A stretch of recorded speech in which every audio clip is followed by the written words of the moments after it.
Hello hi, నేను మీ గాయత్రిని. వరాహి అమ్మవారి నవరాత్రుల శుభాకాంక్షలు. లాస్ట్ రోజు ఇవాళ ఫ్రైడే వచ్చింది. సో మాకైతే దగ్గరలో వరాహి అమ్మవారి టెంపుల్ శ్రీశక్తి పీఠం ఉంది.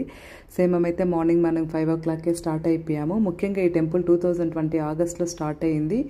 ఇక్కడ ఇద్దరు అమ్మవార్లు పాతాళంలో ఉంటారు. శ్రీ పాతాళ శ్వేత వరాహి అమ్మవారు, అలాగే ఇంకొకరు వచ్చి శ్రీ పాతాళ అధ్వర్ణ ప్రత్యంగిరాదేవి, అలాగే పైన వచ్చి శ్రీశక్తి పీఠము కాళికామాత ఉంటారు.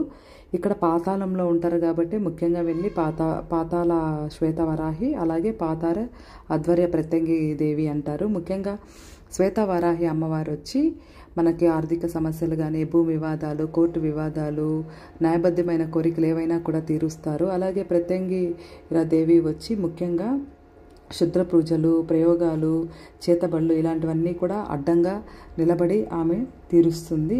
అలాగే పైన శ్రీశక్తి పీఠంలో మడకత కాళికామాత టెంపుల్ ఉంటుంది గ్రీన్ కలర్లో.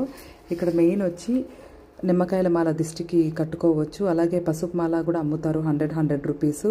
అలాగే శక్తిపీఠం పైన వచ్చి ఒక 100 రూపీస్ ఇస్తే మనకు ముడిపిస్తారు. 11 ప్రదక్షిణాలు చేసి దేవుడి దగ్గర ముడుపు పెట్టి అది మొక్కొని మనం బయట కట్టచ్చు. దాంతోపాటు ఇక్కడ మీరు చూస్తున్న ఆవిడ ముత్యాలమ్మ తల్లి, అంటే రామాపురం టెంపుల్, రామాపురంలో ఉంటుంది ఈ టెంపుల్. సో అక్కడ గ్రామదేవత ఆవిడ కూడా ఇక్కడే కొలువై ఉన్నారు. గ్రామస్తుల జాతర కూడా ఇక్కడే జరుగుతుంది.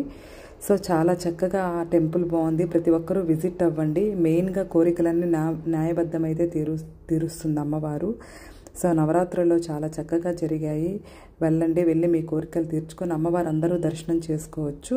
సో అమ్మవారు ఇలాగే ఉంటారు. అలాగే అన్నదానం కూడా ఎంతమంది వస్తే అంతమందికి అన్నదానం చేస్తున్నారు. అలాగే అన్నదానం కూడా చేసుకోండి. అలాగే ఇక్కడ హోమాలు ఫేమస్.